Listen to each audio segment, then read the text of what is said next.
¿Cómo están? Sean todos bienvenidos a esta segunda sesión de esta primera semana del módulo de sesiones estratégicas del MBA. Si ustedes se acuerdan, en la sesión anterior lo que vimos fue fundamentalmente algunas definiciones bases sobre las cuales vamos a construir nuestro trabajo durante estas 5 semanas, y esas definiciones tenían que ver más bien con el concepto de empresa, con el concepto de organización,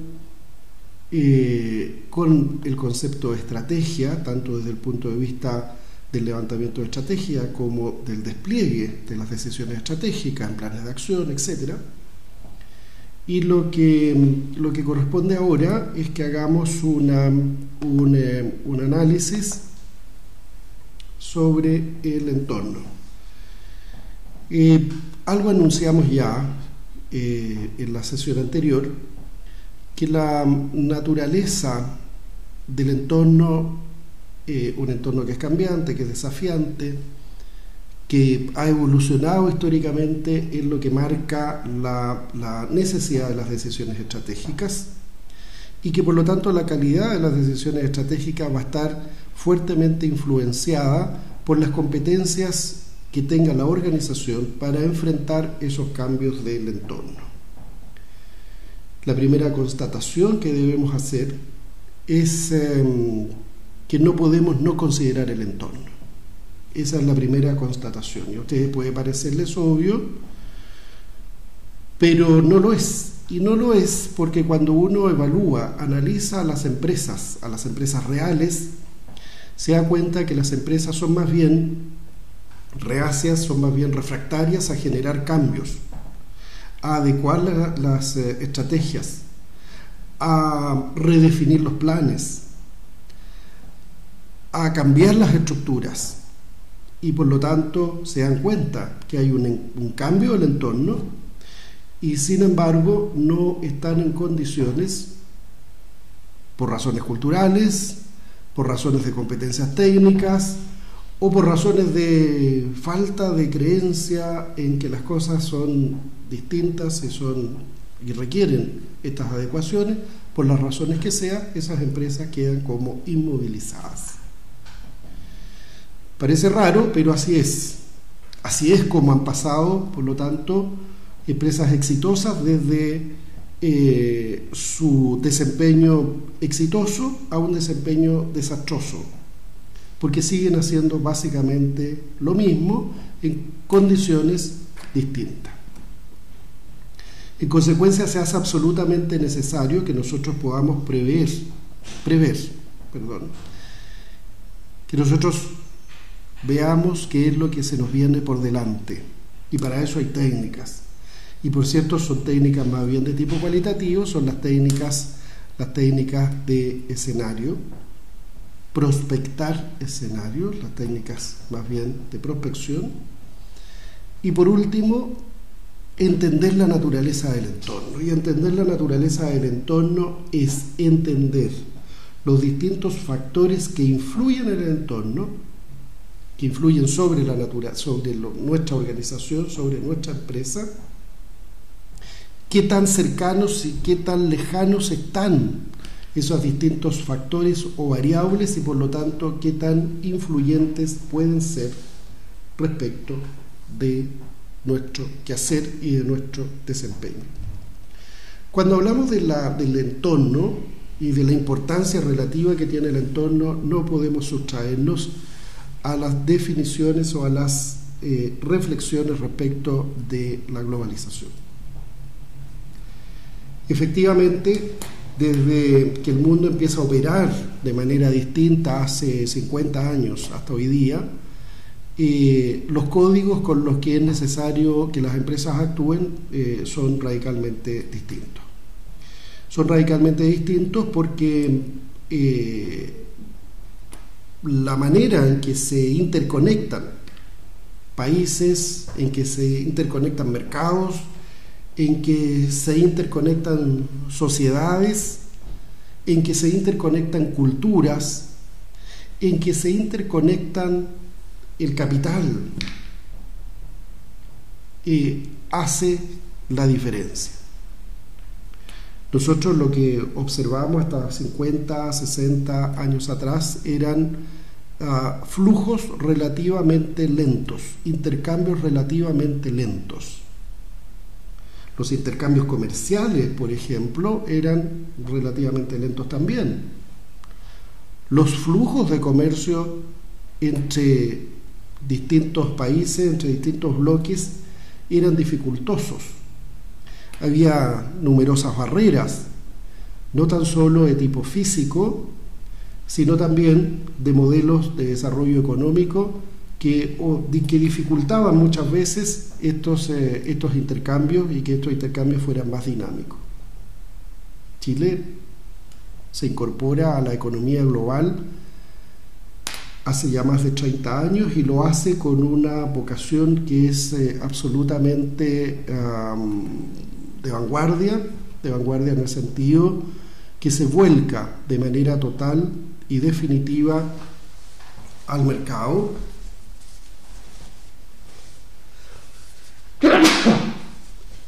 Perdón. Se vuelca de manera total al mercado y por lo tanto eso hace que los propios códigos de conducta de las empresas nuestras en nuestro país y de nosotros como consumidores también cambien. Caen los aranceles, desaparecen las barreras pararancelarias prácticamente totales, intercambiamos con más del 80% del PIB de la economía, del resto de la economía mundial, y por lo tanto entendemos, ¿no es cierto?, que estamos en una situación de gran interconexión que traspasa los temas culturales y que traspasa los temas financieros y de comercio, y que alcanzan también a los intercambios de tipo cultural.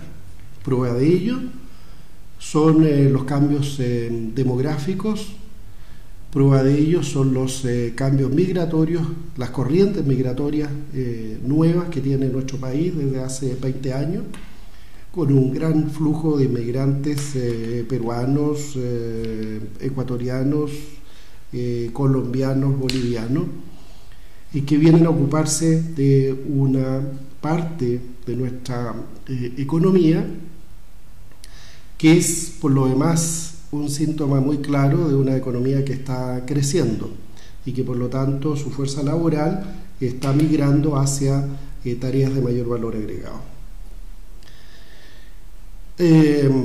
Lo más significativo de los procesos de globalización, más que los procesos de transculturización, son ciertamente los procesos de intercambio y de flujo financiero. Ahí es donde está el gran cambio, la posibilidad de que grandes masas de capital se muevan de un lugar a otro prácticamente sin restricciones, lo que, por cierto, en economías que son estables y atractivas como la nuestra, hace que se materialice una cantidad importante de inversión extranjera, pero que en economías que son más débiles produce o puede producir potencialmente grandes desajustes, producto de que estos flujos de capital son inestables, entran y salen, son grandes masas de capital y por lo tanto eso generan finalmente o pueden generar graves perjuicios. Lo único que esto está significando, por lo tanto, es que tenemos que entender que lo que tenemos hoy día son corrientes de comportamiento empresarial y de las personas y de las sociedades y de las culturas que son absolutamente distintas a las que teníamos hace 50 años, exceptuando algunas oleadas que son más bien de carácter proteccionista, propias de periodos de crisis económica, como lo que está ocurriendo en Europa, como las corrientes proteccionistas tradicionales de algunos sectores en Estados Unidos, o como las necesidades, ¿no es cierto?, que tiene la sociedad argentina de proteger por decisión política su industria, aparte de estas oleadas que son, yo diría, más bien transitorias. Lo que tenemos, ¿no es cierto?, es hoy día un entorno mucho más complejo, más dinámico, que nos obliga, por lo tanto, a hacer lecturas adecuadas y cambios profundos en la manera en que nosotros actuamos. Un solo ejemplo: es el caso de la fusión de LAN Chile con la aerolínea brasileña TAM para dar origen a la TAM, que como compañía ahora única se ubica dentro de las 10 compañías, de las 10 aerolíneas más grandes del mundo, y por lo tanto pasa a ser un actor de relevancia mundial. O como lo que pasa, ¿no es cierto?, con la industria del retail nacional, que agotada buena parte de la expansión en el mercado nuestro, que es un mercado pequeño, estrecho, requiere expandirse hacia otras latitudes y por lo tanto empieza a colonizar mercados como el peruano o el colombiano o el argentino. La consecuencia fundamental de esto es la hipercompetencia. La hipercompetencia, por lo tanto, se transforma en uno de los elementos respecto de los cuales nosotros tenemos que considerar como más significativo, porque la hipercompetencia hoy día no se da tan solo entre empresas nacionales, sino que la hipercompetencia se expresa fundamentalmente en la necesidad de tener que competir con compañías multinacionales muchas veces. En consecuencia, lo que observamos es la necesidad de estar haciendo este tipo de reflexiones con mayor asiduidad, porque las estructuras de los mercados van cambiando, las conductas de los consumidores van cambiando y eso afecta, por lo tanto, la calidad de nuestros resultados. El entorno, por lo tanto, tiene dos características que son ahora, no diría únicas, pero que son las más significativas, las más características. La incertidumbre, por una parte, que es propia de un grado creciente de cambio en el entorno.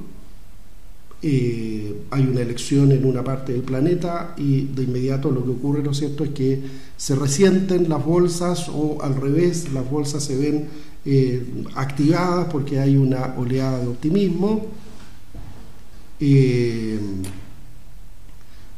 Hay una elección local y también hay una reacción naturalmente, ¿no es cierto?, de los distintos actores económicos.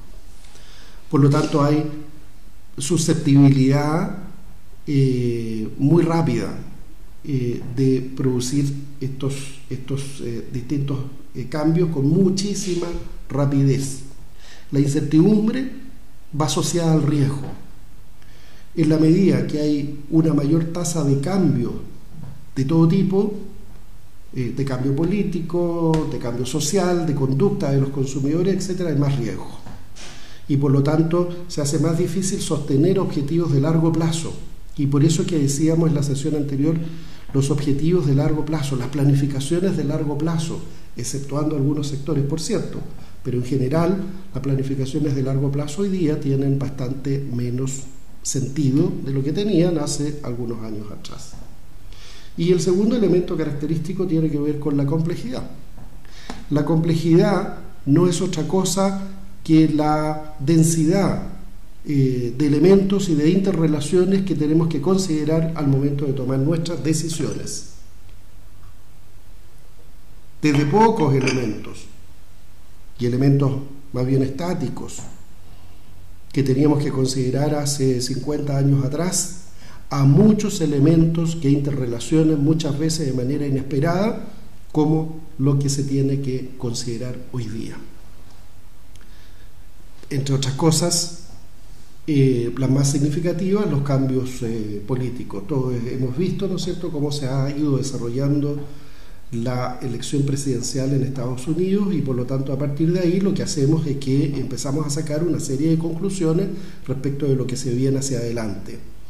Cambia el gobierno español hace un tiempo atrás, cambia el gobierno francés, y lo que de inmediato empezamos a hacer es sacar conclusiones respecto de cuál va a ser el comportamiento de esos gobiernos en términos de inversión, en términos de desarrollo industrial, en términos de protección de derechos civiles y laborales, en términos de apertura de mercado, etc. Es decir, de inmediato lo que vemos, ¿no es cierto?, y lo que concluimos, que se van generando una serie de efectos que pues, se expanden, al igual que cuando uno tira una piedra en el lago, ¿no es cierto?, se van expandiendo, y cuyos bordes son absolutamente insospechados, porque no sabemos hoy día, cuando movemos una pieza en un lugar, no sabemos los efectos que tiene sobre un lugar muy lejano.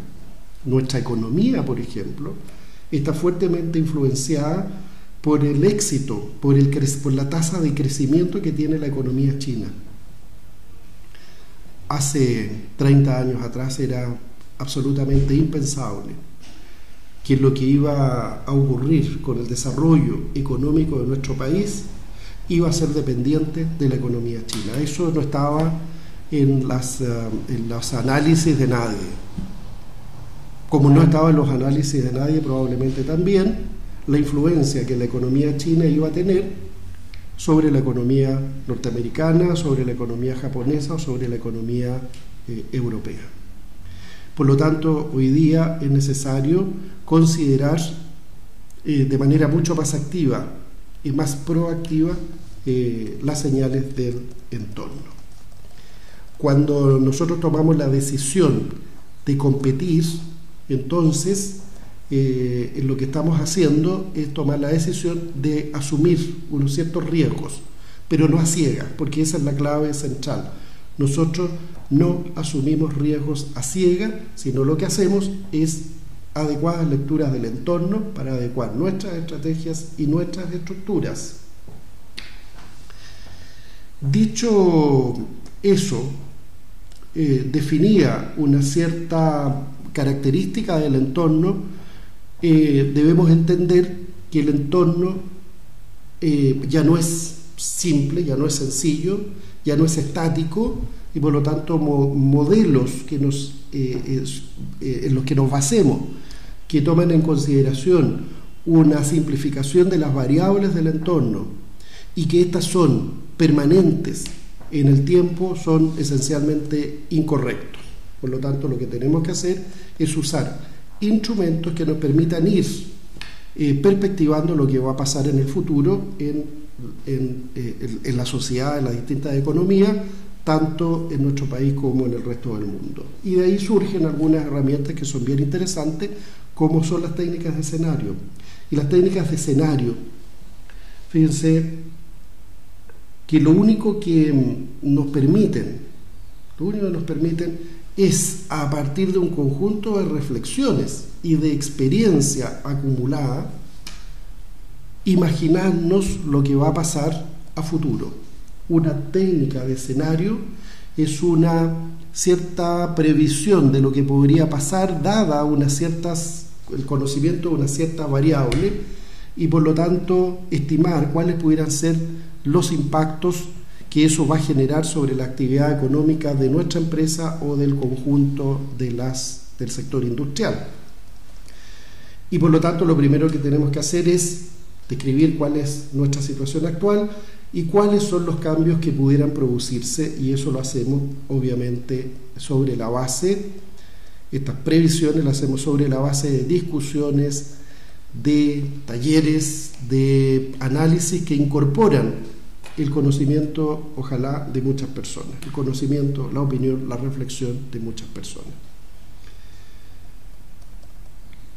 Además de que no podemos caer en las simplificaciones del entorno, tampoco podemos caer en considerar que toda variable presente en el entorno y que pudiera cambiar va a afectar en la misma magnitud, con la misma intensidad, el desempeño de nuestras empresas o de nuestras economías.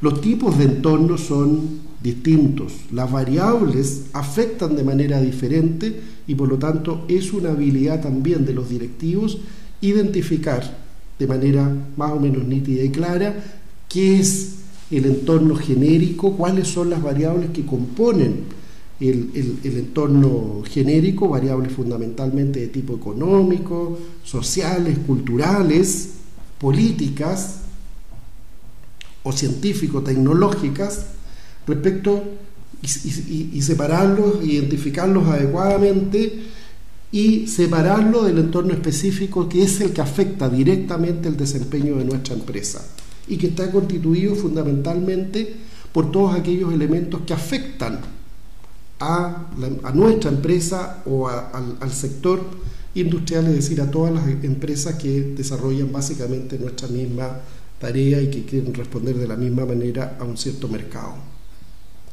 El entorno específico requiere un análisis diferente porque está compuesto de elementos que son distintos.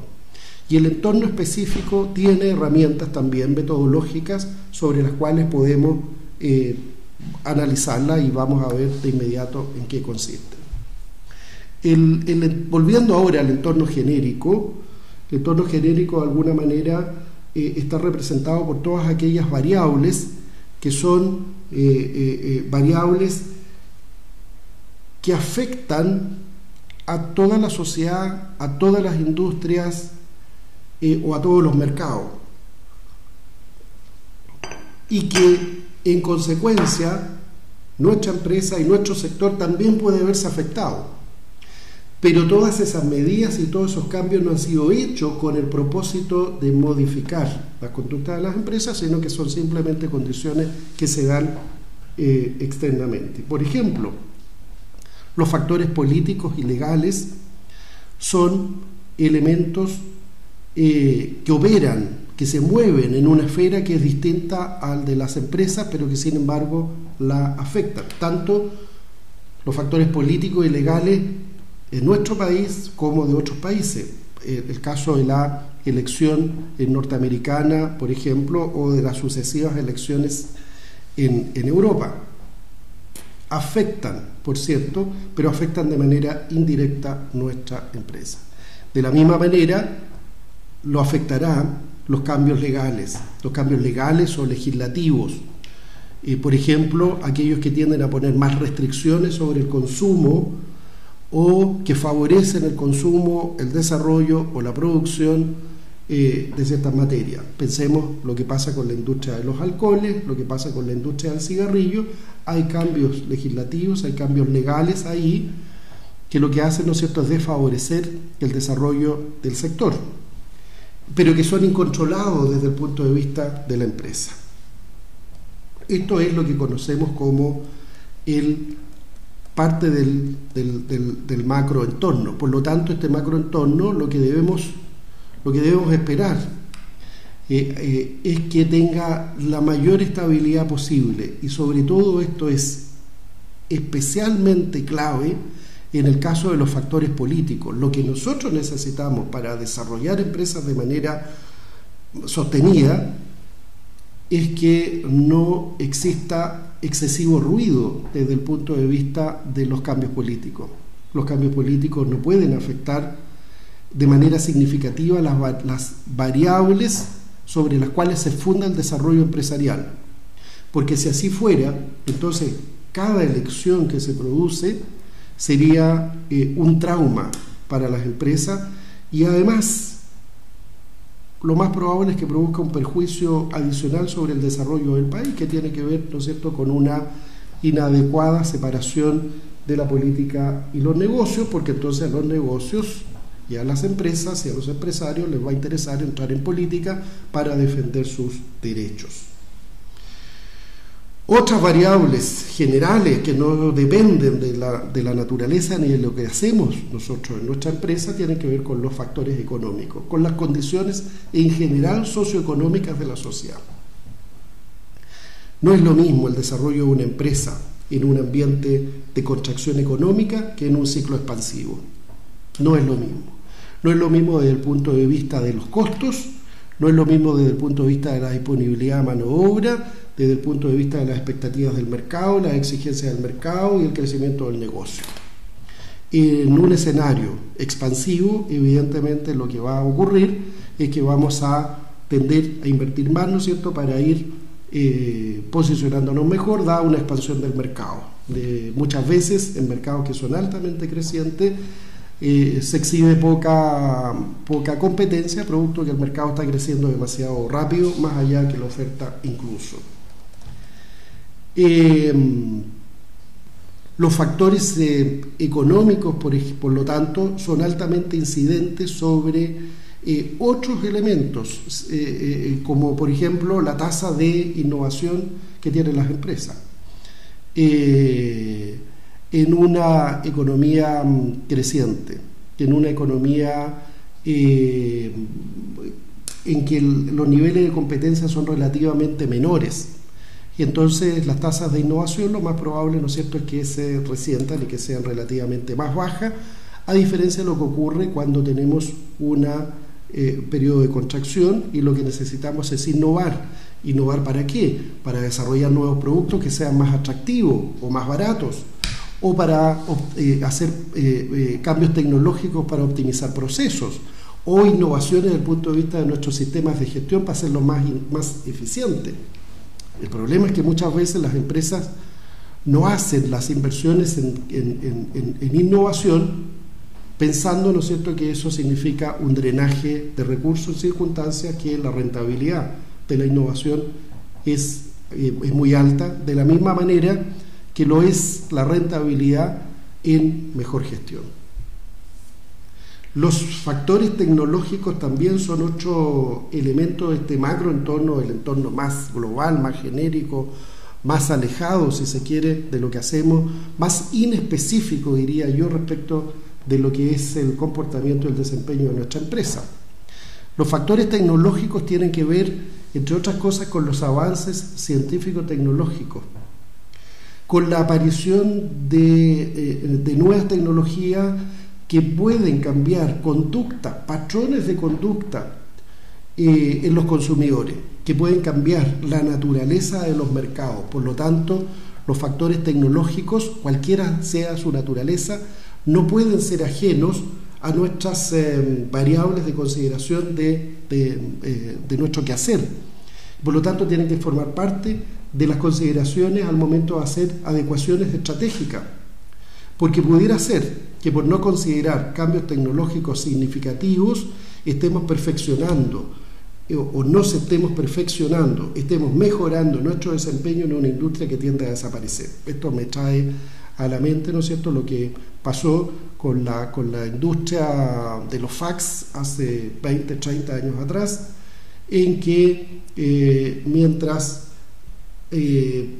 la industria lo que hacía era perfeccionar desde el punto de vista de sus procesos, desde el punto de vista tecnológico, innovar en las máquinas para transmisión de datos, de información escrita, nacía, ¿no es cierto?, la transferencia electrónica de datos y de información, y por lo tanto la industria de los fax se perfeccionó y sin embargo dejó de existir al momento siguiente porque había sido reemplazada por una tecnología nueva, cuyo propósito no era reemplazar esa tecnología, era un propósito bastante más genérico. Sin embargo, tuvo una fuerte influencia y por lo tanto la lección de eso es que tenemos que estar leyendo permanentemente los cambios tecnológicos que se van produciendo, porque pueden generar importante influencia, importante impacto sobre nuestra industria. Los factores socioculturales, por ejemplo, son también altamente incidentes. Los factores socioculturales, como lo que está ocurriendo en nuestro país. Fíjense que lo que está ocurriendo, ¿no es cierto?, es que demográficamente estamos estancados. Es un país que no está creciendo en términos de cantidad de habitantes. Es un país, por lo tanto, que se está envejeciendo. Es un país que está invirtiendo su pirámide poblacional, y eso significa que los tipos de demanda y los tipos de necesidades que esta sociedad está teniendo están cambiando progresivamente. De la misma manera como hace 30 años, 40 años atrás, las preocupaciones centrales en salud pública en nuestro país tenían que ver con la desnutrición infantil, y hoy día tienen que ver con la obesidad infantil. Hay cambios ahí que pueden, algunos de ellos, afectar fuertemente el desempeño de nuestros negocios.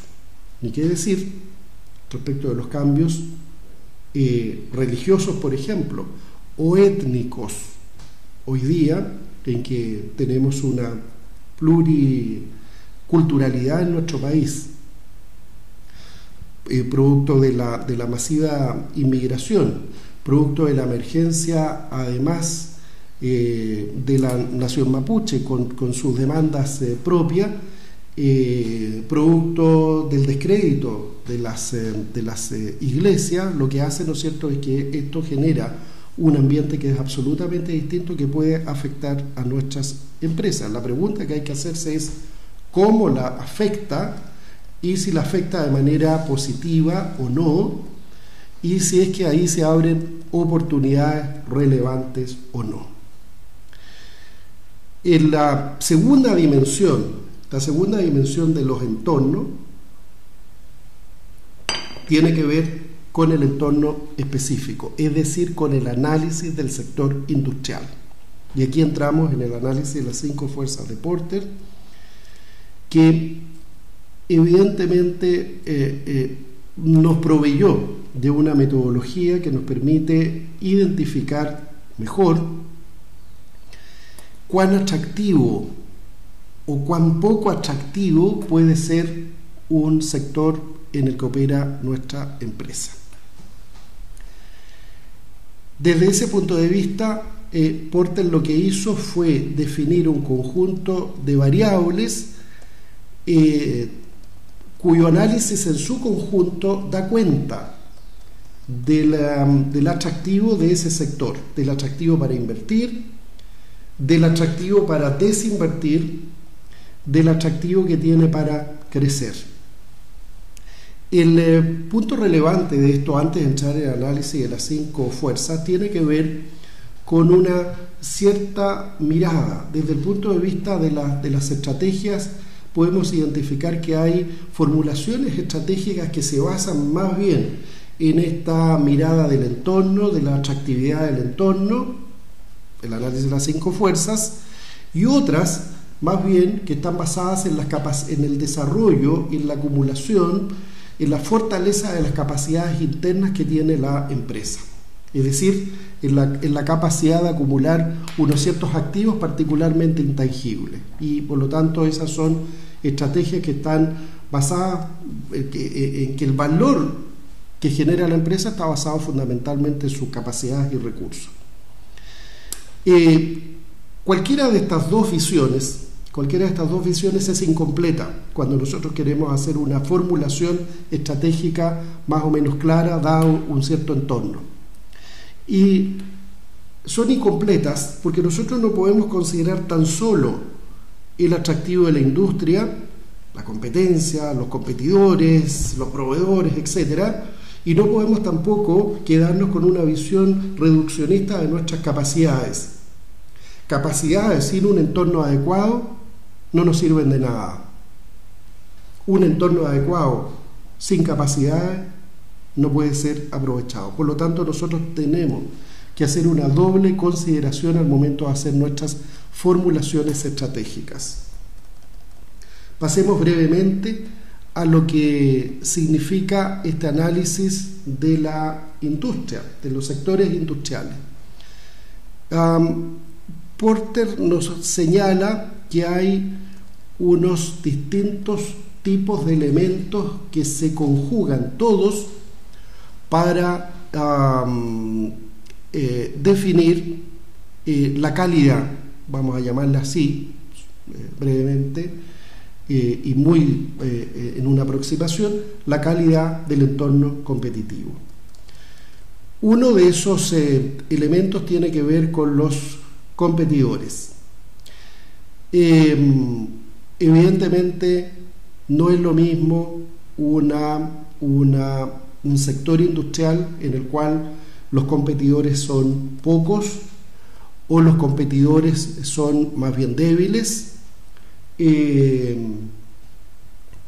o al revés, nos enfrentamos, ¿no es cierto?, a unos competidores que son extraordinariamente poderosos, unos competidores que son tremendamente innovadores, unos competidores que están normalmente sorprendiéndonos. Ahí hay una diferencia que es brutal. Un primer elemento, entonces, respecto de estos 5 elementos que define Porter y que determinan conjuntamente la intensidad competitiva, así como la rentabilidad del sector industrial, tiene que ver con los competidores. Un segundo elemento tiene que ver, y por cierto, no es tan solo la rivalidad, la intensidad de la competencia que se da entre los actuales competidores, sino que se abre una segunda variable que tiene que ver con lo potencial, con los posibles nuevos competidores. Y los posibles nuevos competidores son evidentemente una amenaza. Y son una amenaza porque nosotros podemos estar tranquilos en un sector en el cual está relativamente clara la repartición del mercado, el market share es relativamente estable y tenemos unas ciertas reglas para competir. Bueno, eso puede verse afectado por la aparición de nuevos competidores que ese mercado, ese sector le parece atractivo. ¿Y cuándo le va a parecer atractivo? Bueno, estos nuevos competidores van a aparecer precisamente cuando ese sector industrial, las empresas que ahí operan, tengan unas utilidades que sean interesantes. Muchas veces hay utilidades sobrenormales y por lo tanto esas utilidades sobrenormales no duran eternamente. El sector se hace demasiado atractivo. ¿Cuáles son las medidas entonces que deben tomar las empresas ante esta amenaza de nuevos competidores? Fundamentalmente las barreras para el ingreso. Y las barreras para el ingreso significa poner un conjunto de elementos que dificulten la entrada de estos nuevos actores, que lo dificulten sin llegar al extremo, ¿no es cierto?, de lo que llamamos el abuso de posesión dominante, porque el abuso de posesión dominante es una ilegalidad y por lo tanto es contrario a las reglas de la libre competencia y por lo tanto son prácticas que tienen que ser absolutamente abolidas y cuando se presenten, ¿no es cierto?, tienen que ser debidamente castigadas por la autoridad. Pero medidas que son absolutamente razonables y que están dentro de lo normal que podemos ejercer en algunas industrias son las economías de escala o la diferenciación del producto, es decir, avanzar en términos de innovación de tal manera que nuestro producto sea percibido de manera muy particular. Quiero hacer el punto sobre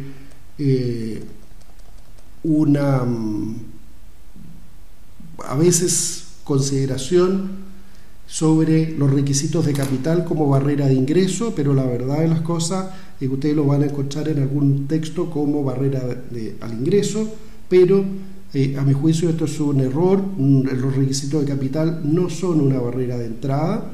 Los requisitos de capital son propios de la naturaleza de la industria. Por cierto, si queremos entrar a la industria financiera y establecer un nuevo banco, vamos a tener unos requisitos de capital que son muy altos. Si queremos desarrollar un proyecto minero, vamos a necesitar un volumen de capital altísimo. Un proyecto minero hoy día puede costar fácil 3.000, 5.000 millones de dólares.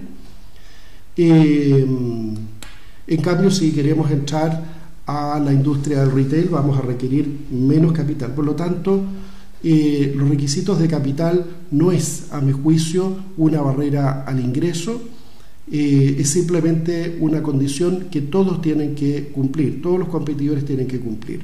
Lo importante para definir una barrera al ingreso tiene que ver con una condición que es impuesta a un nuevo entrante, pero que no tuvo aquel que ya está en ese mercado. Y por cierto, los requisitos de capital no están ahí. Otras opciones pudieran ser, por ejemplo, acceso a los canales de distribución, y aquí hay que tener mucho cuidado porque también podemos caer en violación de los principios de la libre competencia. Cuando una empresa tabacalera, por ejemplo, una distribuidora, lo que hace es un contrato con pequeños distribuidores locales, en locales comerciales, y haciéndole firmar un contrato que impide que ese comerciante comercialice cigarrillos de una marca distinta, entonces lo que estamos haciendo ahí es apropiarnos de manera ilegal de un canal de distribución, que es distinto, ¿no es cierto?, cuando nosotros somos dueños de un canal de distribución, que es lo que pasa, por ejemplo, con la CCU, que tiene sus canales de distribución ya establecidos, o con la Coca-Cola, y que explica en buena manera los éxitos empresariales que tienen. Otra manera de evitar nuevos entrantes es haciendo que los costos de cambio sean muy altos. Y por lo tanto, ¿cómo podemos lograr eso? Bueno, estableciendo, por ejemplo,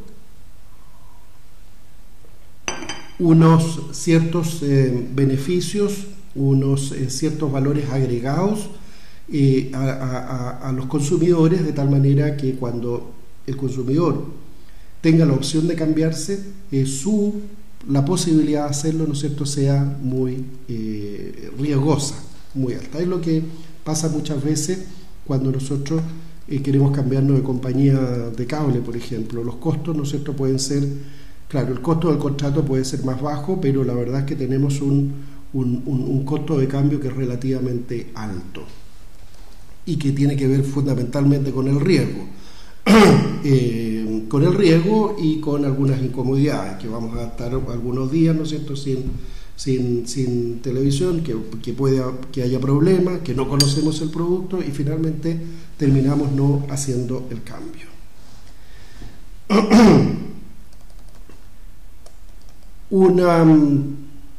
Por lo tanto, esto es extensivo, todos estos elementos son extensivos a aquello que es real hoy día. Lo que es real es la intensidad, es la competencia que se establece entre distintos competidores que son reales, que operan en un cierto mercado. Le agregamos un elemento de potencialidad que tiene que ver con unos nuevos entrantes. Adicionalmente a eso, y no me voy a extender en el tema de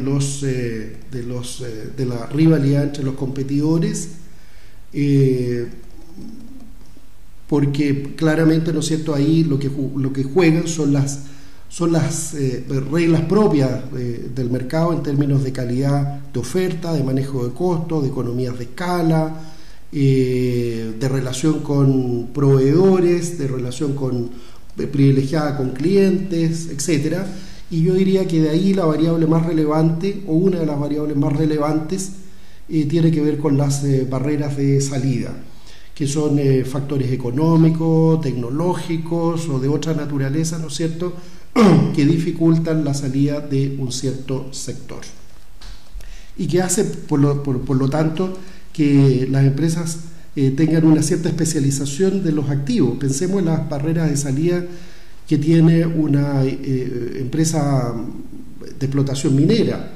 Tienen activos especializados y por lo tanto eso hace que sea prácticamente imposible la reconversión de activos.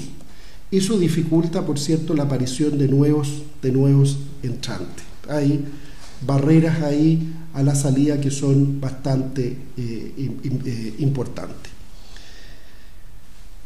De la misma manera como los nuevos competidores son un elemento potencial que va a dificultar o que va a poner en cuestión nuestra posición competitiva, está la presión de nuevos sustitutos. Los nuevos sustitutos lo que hacen es que, por una vía distinta a la aparición de competidores que compiten con misma tecnología, mismos productos, aquí lo que aparece, ¿no es cierto?, es que por la vía de la innovación aparecen productos sustitutos. Los productos sustitutos pueden aparecer de industrias que son absolutamente distintas. Pensemos la industria de la fibra óptica como reemplazante, ¿no es cierto?, para la transmisión eléctrica a la industria del cobre, por ejemplo, u otros que son desarrollados específicamente con el fin de reemplazar a el producto principal como una manera, ¿no es cierto?, de competir por vía distinta, como lo que ocurre con los edulcorantes respecto del azúcar. Esos son productos sustitutos, es decir, aquí existe la posibilidad de usar uno u otro, existe elasticidad cruzada. Otro de los elementos significativos de estas 5 fuerzas es el poder de negociación de los compradores, y el poder de negociación de los compradores afecta fuertemente la posición competitiva de una empresa. Cuando el poder está concentrado en pocas manos o los volúmenes de ventas son muy significativos, entonces lo que tenemos, ¿no es cierto?, es que los compradores tienen un cierto poder especial, mayor que el tradicional, mayor, por cierto, que cuando tenemos unos compradores que están dispersos y que compran poca cantidad, entonces tienen un poder especial sobre la empresa. Son un elemento, un actor influyente muy significativo. Y por lo tanto hay que tener un especial cuidado aquí. ¿Cuál es la recomendación fundamental? Normalmente la diversificación del portafolio, de nuestro portafolio, tanto de productos o, si es posible, de compradores. Y de la misma manera tenemos el poder de negociación de los proveedores, que valen las mismas consideraciones que en el caso de los compradores, pero a la inversa. Un proveedor único, un proveedor especializado, un proveedor que es altamente incidente sobre la calidad de nuestro producto, un proveedor que se engancha, se engarza con nuestra cadena de valor, es un proveedor altamente influyente que además puede tener un apetito especial de integrarse hacia adelante y por lo tanto absorber directamente nuestra actividad. ¿Cuándo ocurre eso? Cuando ese proveedor es demasiado importante, tiene un poder económico muy significativo, cuando tiene una capacidad innovadora muy alta, entonces lo que puede ocurrir, ¿no es cierto?, es que ya le empieza a parecer atractivo nuestra actividad empresarial. Por lo tanto, lo que hemos configurado aquí son distintas variables que son reales o potenciales y que afectan el atractivo de la industria en la cual operamos. Estamos en el análisis de los entornos y por lo tanto este entorno que estamos analizando en función de proveedores, de sustitutos, de clientes, de otros competidores, tiene la particularidad que es el que más afecta de manera más incidente, más directa, y por lo tanto debemos considerarlo. Es el entorno más cercano, el que impacta específicamente de manera significativa sobre nuestro desempeño, y por lo tanto tenemos la obligación de hacer un análisis completo de nuestro entorno cercano en base a estas 5 variables a lo menos, y luego hacer el análisis del entorno más lejano, que va a involucrar variables políticas, socioeconómicas, socioculturales, tecnológicas, legales, etc. Esto nos va a permitir hacernos una idea de cuál es el terreno que estamos pisando, cuáles son las medidas que tenemos que tomar, cómo adecuamos nuestra estrategia para enfrentar estos distintos impactos que pueden provenir de lugares, de focos absolutamente distintos. Desde el punto de vista del análisis estratégico, nosotros tenemos que tener plena conciencia de que es necesario hacer estos análisis, que no podemos estar quietos ante entornos que son no tan solo desafiantes, sino cambiantes día a día, que aquello que aparece como un cambio del entorno lejano puede afectar gravemente y de manera significativa el desempeño de nuestra empresa. Pensemos en un cambio legal de tipo ambiental, cuando nuestro sistema productivo lo que está haciendo es producir una cantidad de residuos importante, o un consumo de energía muy significativo, o un consumo de agua significativo. Entonces un cambio en los patrones, en las leyes que afectan el consumo de energía por cuestiones ambientales, de calentamiento global, por ejemplo, o el consumo de agua por escasez, entonces tenemos que considerarlo. Solo un ejemplo. La industria minera, la gran industria minera de nuestro país, que opera mayoritariamente en el norte, tiene dos graves problemas que no dicen relación con su entorno específico, que no dicen relación con nuevos entrantes, que no dicen relación con sus competidores, ni con sus proveedores, ni con sus clientes. Dice relación con el entorno genérico. Los problemas de agua y de energía son los dos elementos que pueden incidir más significativamente sobre la competitividad del sector, sobre su sostenibilidad y sobre la posibilidad de desempeñarse con relativo éxito. La necesidad, por lo tanto, de introducir innovaciones para poder usar agua de mar, por ejemplo, la necesidad de introducir nuevas fuentes energéticas para su proceso productivo, pasan a ser dos elementos que pueden asegurar sostenibilidad al negocio minero en el largo plazo. Siendo elementos del entorno genérico, que es el entorno más alejado, decíamos, pasan a ser centrales desde el punto de vista de la competitividad del sector. De esta manera estamos dando por terminado esta segunda sesión y esta primera semana asociada fundamentalmente a los temas más conceptuales de empresa, organización, estrategia, entorno. Esos son los temas centrales que hemos estado discutiendo. El foco central ha sido puesto en la necesidad que en nuestras organizaciones debemos tener procesos de reflexión estratégico que sean sistemáticos, que se preocupen no solo de hacer definiciones, sino lecturas del entorno, de tal manera de hacer las adecuaciones correspondientes en nuestras organizaciones, en nuestras empresas, para competir de mejor manera, entendiendo que hoy día el desafío principal no es tan solo el de la competitividad, sino el de la sostenibilidad. Nos vemos la próxima semana y los invito a leer el material que está en la plataforma y a responder también la tarea, que es importante porque van a poder poner en discusión todos estos temas y es un trabajo grupal, por lo tanto van a poder aportar cada uno desde su propia experiencia. Que estén muy bien y nos vemos la próxima semana.